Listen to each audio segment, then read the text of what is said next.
Hello दोस्तों, आज मैं एक 2007 में रिलीज हुई हॉरर और थ्रिलर मूवी की स्टोरी एक्सप्लेन करने वाला हूँ। ये 100 सीरीज का 4th पार्ट है और अगर आपने इससे पहले के 3 पार्ट नहीं देखे तो आई बटन पर क्लिक करके आप वो मूवी एक्सप्लेनेशंस भी देख लो, क्योंकि ये सभी पार्ट्स आपस में कनेक्टेड हैं। और मूवी स्टार्ट करने से पहले चैनल को सब्सक्राइब करके बेल आइकन भी ऑन कर लो, ताकि चैनल पर आने वाले सभी लेटेस्ट मूवी एक्सप्लेनेशंस आप तक सबसे पहले पहुँचे। So let's begin with our today's movie Saw 4।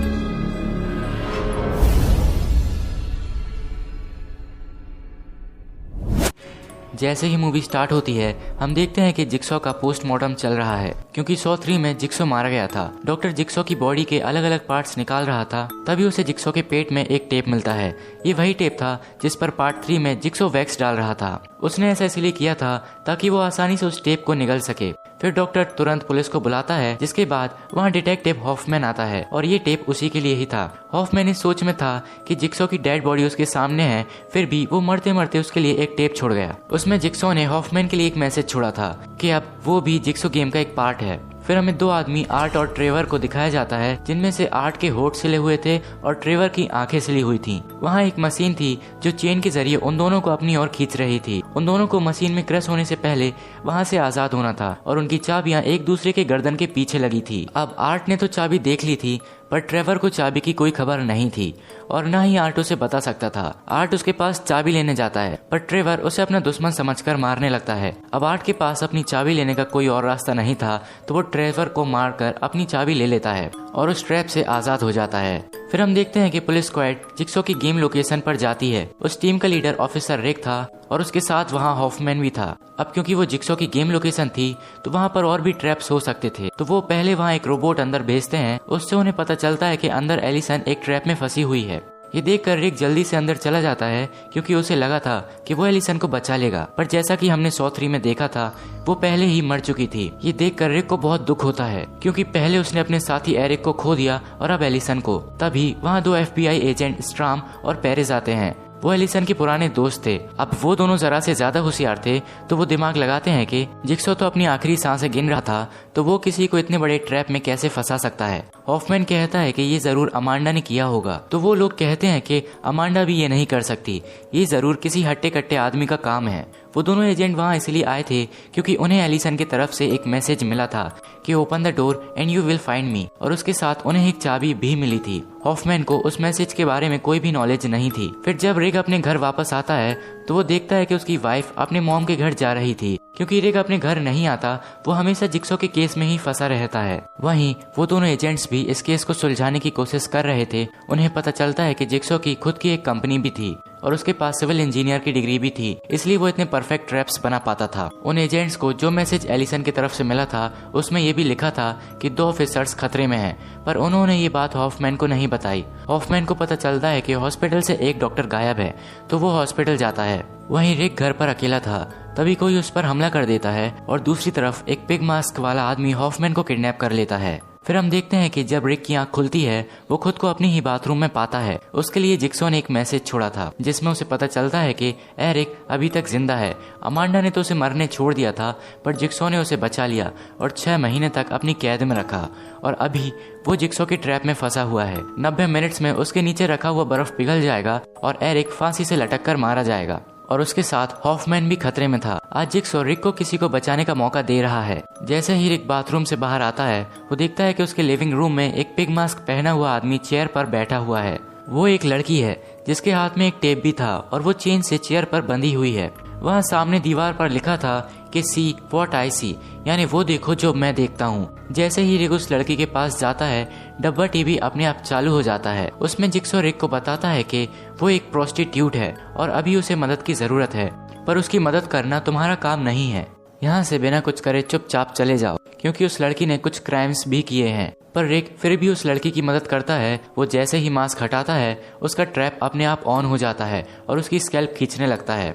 वो लड़की रिक को बता देती है कि इस ट्रैप के लॉक का कोड कहाँ है, तो रिक जल्दी से कोड डालकर उस लड़की को बचा लेता है और इसके बदले वो लड़की रिक पर हमला कर देती है और उससे बचने के लिए रिक उस लड़की को मार देता है। दरअसल ये उस लड़की का टास्क था कि उसे रिक को मारना होगा, नहीं तो वो उसको अरेस्ट कर लेगा, और ये टास्क उस लड़की को तभी करना था जब रिक उसे आजाद करेगा। फिर रिक को एक बॉक्स मिलता है जिसमें एक मैसेज था जिसमें लिखा था one saves the life and one take it away. उस बॉक्स में 2 चाबियां थी जिनमें से एक जान बचा सकती है और एक जान ले सकती है। तो रिक उनमें से एक चाबी उठाता है और उस पर लिखे एड्रेस से वहां पहुंच जाता है। वहीं उन एजेंट्स को पता चलता है कि जो बुलेट उन्हें जिक्सो के क्राइम सीन पर मिली थी उसके फिंगरप्रिंट्स रिक के फिंगरप्रिंट से मैच हो रहे थे और रिक के घर से गोली चलने की रिपोर्ट भी आई थी। तो वो लोग रिक के घर में जाते हैं जहां उन्हें बहुत सारी फोटोज लगी मिलती हैं और वहीं पर उन्हें उस लड़की की डेड बॉडी भी मिली थी और साथ ही वहां उन्हें जिक्सो का मैसेज भी मिलता है, सी व्हाट आई सी। अब एजेंट स्ट्रैम बहुत स्मार्ट था तो वो जल्द ही उसका मतलब समझ जाता है, जिससे उसे दूसरा क्लू मिलता है, 4 वॉल्स बिल्ड अ हाउस। ये पढ़कर एजेंट स्ट्रैम उन फोटोज में से 4 फोटोज को निकालता है जो कि जिक्सो की एक्स वाइफ जिल की थी। वो सीधा जिल को बुला लेता है और उसके साथ पूछताछ होती है। वहीं हमें एरिक और हॉफमैन को दिखाया जाता है जहां कोई उनके ट्रैप को हैंडल कर रहा था, पर हमें ये नहीं बताया जाता कि वो आदमी कौन था। वहीं हमें रिक को दिखाया जाता है जो उस रूम तक पहुंच चुका था। वहां उसे अपनी वाइफ की फोटो मिलती है जिसके पीछे लिखा था सी नीडेड यू, और वहां उसे एक बॉक्स भी मिलता है जिसके अंदर एक टेप रिकॉर्डर और पिग मास्क था। वहां पर रिक के लिए एक मैसेज भी था कि फील व्हाट आई फील। उस टेप रिकॉर्डर से रिक को पता चलता है कि इस होटल का मैनेजर एक अच्छा आदमी नहीं है, वो एक रेपिस्ट है जिसने जबरदस्ती बहुत सी लड़कियों का रेप किया है और बगल वाले कमरे में उसके लिए एक ट्रैप है। तो रिक कैसे न कैसे मैनेजर को उस रूम में ले जाता है। वहाँ मैनेजर के क्राइम्स की बहुत सारी फोटोज लगी थी। ये देखकर मैनेजर को फोर्सफुली उस ट्रैप में फंसा देता है। उसके ट्रैप में फंसते ही रिक को एक और मैसेज मिलता है जिसे लेकर वो वहाँ से जाने लगता है। पर मैनेजर की गेम तो अभी शुरू ही हुई थी। उसे एक लिमिटेड टाइम में अपनी दोनों आंखें फोड़नी थी, नहीं तो उसके शरीर के अलग अलग हिस्से हो जाएंगे। वो अपनी एक आंख तो फोड़ लेता है पर दूसरी नहीं फोड़ पाता, जिससे शरीर के टुकड़े होने की वजह से उसकी वहीं मौत हो जाती है। वहीं रिक के मैसेज में लिखा था कि टीचर बनो और एक लाइफ बचाओ, वापस वहीं जाओ जहां से ये शुरू हुआ था। इस मैसेज को रिक समझ जाता है। कुछ समय पहले पास्ट में रिक एक स्कूल में गया था जहां उसे पता चला था कि एक बच्ची को उसका फादर ही अब्यूज करता है, पर वो वहां कुछ नहीं कर पाया क्योंकि उस बच्ची ने डर के मारे कुछ कहा ही नहीं। वहां पर उसकी वाइफ भी थी, उसने भी कुछ नहीं कहा क्योंकि वो उसे भी अब्यूज करता होगा। अब यहाँ हस्बैंड का नाम रेक्स था और वाइफ का नाम मॉर्गन था। फिर हम प्रेजेंट में देखते हैं कि एजेंट स्ट्रैम जिक्सो की एक्स वाइफ जिल से पूछताछ कर रहा था। वो उसे बताती है कि गिडियन ही जिक्सो के लिए सब कुछ था, वो उनके होने वाले बच्चे का नाम था। फिर हमें पास्ट में दिखाया जाता है कि एक बार जिल अपने घर जाने के लिए अपना क्लिनिक बंद कर रही थी और जिक्सो बाहर उसका इंतजार कर रहा था। तभी जिक्सो के पास एक लड़की आती है। उस लड़की का नाम एडिसन था। ये वही है जो शो 2 में जिक्सो के गेम का हिस्सा थी। उसी दौरान अंदर एक चोर आकर जिल को लूटकर वहां से जाने लगता है, पर जाते जाते गलती से उस चोर से जिल के पेट में गेट लग जाता है, जिसके वजह से जिल का मिसकैरिएज हो जाता है। गिडियन के मरने के बाद जिक्सो पूरी तरह से बदल गया था।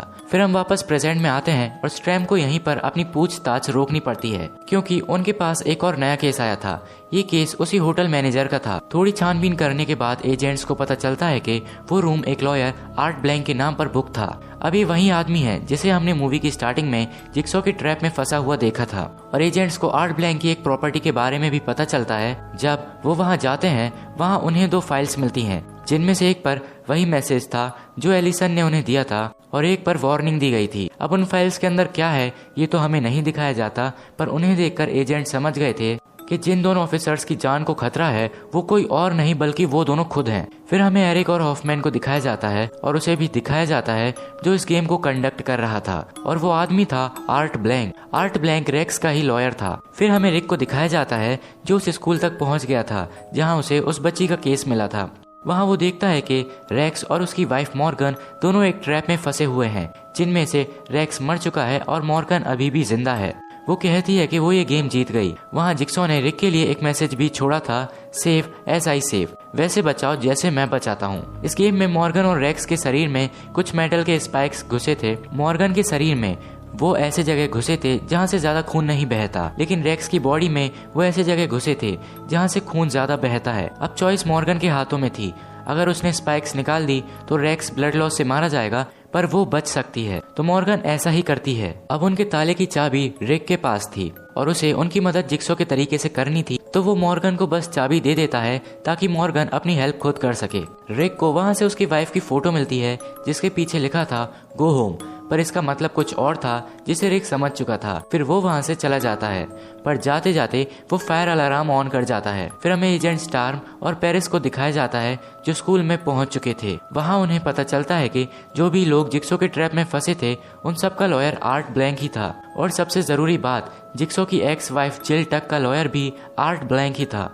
तभी उन्हें आर्ट ब्लैंक की दूसरी प्रॉपर्टी के बारे में पता चलता है। वो वहाँ से जा रहे होते हैं, पर स्कूल में ही उन्हें जिक्सो की डॉल बिली मिल जाता है, जिसके पास एक टेप रिकॉर्डर था।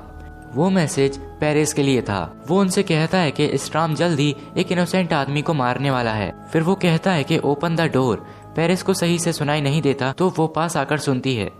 उतने में ही बिली का फेस ब्लास्ट हो जाता है, जिसके टुकड़े पेरिस के चेहरे में गड़ जाते हैं। फिर उसे हॉस्पिटल भेज दिया जाता है। अब उस केस में अकेला स्ट्रैम ही बचा हुआ है। वहीं आर्ट उन दोनों से कहता है कि उन्हें बस इंतजार करना है, एक और आदमी का टास्क चल रहा है। अगर वो समय पर अपना टास्क पूरा कर लेता है तो वो तीनों बच जाएंगे। अब यहाँ वो आदमी रिग ही था। आर्ट एरिक को एक गन और एक बुलेट देता है, जिससे कि अगर वो समय पूरा होने से पहले मरना चाहे तो वो मर सकता है। वहीं अब स्ट्रैम बहुत गुस्से में था। वो जिल से एक आखिरी बार पूछता है कि आर्ट ब्लैंक कौन है। जिल बताती है कि आर्ट जिक्सो का फ्रेंड और बिजनेस पार्टनर भी था। उन दोनों ने मिलकर एक बियर हाउस भी खरीदा था, बट जिल के मिसकैरियज के बाद जिक्सो ने अपने बिजनेस और सपने को जला दिया। उसने आर्ट के साथ भी बिजनेस बंद कर दिया था। फिर उसके कुछ दिन बाद जिक्सो को पता चला कि उसे कैंसर है, और उसके बाद जो हुआ वो हमें सॉ 2 में पता चल चुका है। हमें यह भी पता चलता है कि जिक्सो ने बिली को गिडियन के लिए बनाया था, इसलिए उसे बिली से इतना लगाव है। जब जिक्सो ने मरने की कोशिश की थी, उसके बाद जिल उसके पास गई थी, लेकिन तब तक वो अपना रास्ता चुन चुका था। उसने अपने बेटे के कातिल को मार डाला था। वो उस चोर को एक चाइनीज फेस्टिवल से उठाकर लाया था और उसने उसे अपने बनाए हुए एक ट्रैप में डाल दिया, जिसमें उसके चारों तरफ चाकू लगे हुए थे। उस ट्रैप से निकलने के लिए उस चोर को उन चाकू को अपने चेहरे से धक्का देना था, और वो कैसे न कैसे अपना टास्क पूरा करके उस ट्रैप से निकल जाता है। पर छूटते ही वो जिक्सो पर हमला कर देता है, जिससे वो एक और ट्रैप में फंस जाता है और उस ट्रैप में फंसकर उसकी मौत हो जाती है। अब जिक्सो के इरादे जानकर जिल उससे दूर हो जाती है। अब स्ट्रैम अपना दिमाग चलाता है और उसे सबसे स्टार्टिंग वाला clue 4 walls build a house समझ आ जाता है, और वो सीधा जिक्सो और आर्ट के साथ में खरीदे हुए वेयर हाउस में चला जाता है। रिक भी वहीं गया था, क्योंकि उसके मैसेज में जी को बोल्ड लेटर्स में लिखा था, और जिक्सो के कंपनी का नाम भी उसके बेटे गिडियन के नाम पर था। अब जिस वेयर हाउस में रिक था, उसी वेयर हाउस में एरिक और हॉफमैन भी थे। एरिक के ऊपर 2 आइस ब्लॉक्स लगे थे। अगर कोई उस गेट को समय से पहले खोल देता है तो एरिक का चेहरा उन आइस ब्लॉक से क्रश हो जाएगा। यहाँ रिक को एक मैसेज मिलता है, जिसमें लिखा था be patience, remember who you are saving, time is on your side. फिर थोड़े आगे उसे एरिक और हॉफमैन के आईडी कार्ड्स मिलते हैं, और साथ ही एक मैसेज भी मिलता है। स्ट्रैम भी वहाँ पहुँच चुका था। उसे वहाँ कुछ आवाज आती है, तो वो उसकी तरफ जाता है। वहाँ नीचे उसे एक चाबी पड़ी मिलती है। उसके कीचेन में एक फैमिली फोटो थी, और ये फोटो थी जेफ की फैमिली की, जिसे हमने पिछले पार्ट में देखा था। वहाँ रिक और स्ट्रैम के अलावा एक तीसरा आदमी भी था, जो है जेफ। वो भी उस वेयर हाउस में ही भटक रहा था। वो तीनों एक ही समय पर एक एक दरवाजे तक पहुंचते हैं। उस दरवाजे को खोलकर जेफ एक कमरे में जाता है, जहां उसे लिन मिलती है, जिसे अमांडा ने गोली मार दी थी। अब यहाँ हमें पता चलता है कि ये सब कुछ एक ही टाइमलाइन में हो रहा है। उसके बाद जेफ अमांडा को गोली मारता है और फिर जिक्सो को भी मार देता है, जिसके वजह से वो उसी वेयर हाउस में कैद हो जाता है। तब तक स्ट्रैम भी वहाँ पहुँच चुका था। गेट उसी के सामने बंद हुआ था। वहीं एरिक को फ्री होने में सिर्फ 4 सेकंड ही बचे थे, पर तभी रिक वहाँ आ जाता है, और रिक जैसे ही एरिक की आवाज़ सुनता है वो गेट खोलने लगता है। एरिक उसे रोकने के लिए उस पर फायर भी करता है, पर उससे भी रिक नहीं रुकता, और जैसे ही वो गेट खोल लेता है, एरिक का चेहरा उन आइस ब्लॉक्स के बीच में आने से उसकी मौत हो जाती है। आर्ट उसे बताता है कि उसने बहुत बड़ी गलती कर दी है, और उसे टेप रिकॉर्डर उठाकर देने लगता है, पर रिक को लगता है कि वो गन उठा रहा है, तो वो उसे शूट करके मार देता है। वो टेप रिकॉर्डर ऑन होता है। उसमें जिक्सो से बताता है कि वो 90 मिनट्स के अंदर उस जगह तक पहुंच गया, जिसकी वजह से एरिक मारा गया, और यही उसका टेस्ट था। जिक्सो ने पहले ही उसे बताया था कि टाइम उसकी साइड है, पर वो एरिक की आवाज़ सुनकर रुक नहीं पाया। और वहीं हमें पता चलता है कि हॉफमैन वहाँ नहीं मरा, क्योंकि ये सब कुछ जो भी हो रहा था वो हॉफमैन ही कर रहा था। वो ही जिक्सो का वो साथी है जिसने ये सब किया था। वहीं स्ट्रैम के सामने वो दरवाजा बंद होता है, और उसे एलिसन का दिया हुआ मैसेज याद आता है, open the door and you will find me, और उसे एक चाबी भी मिली थी।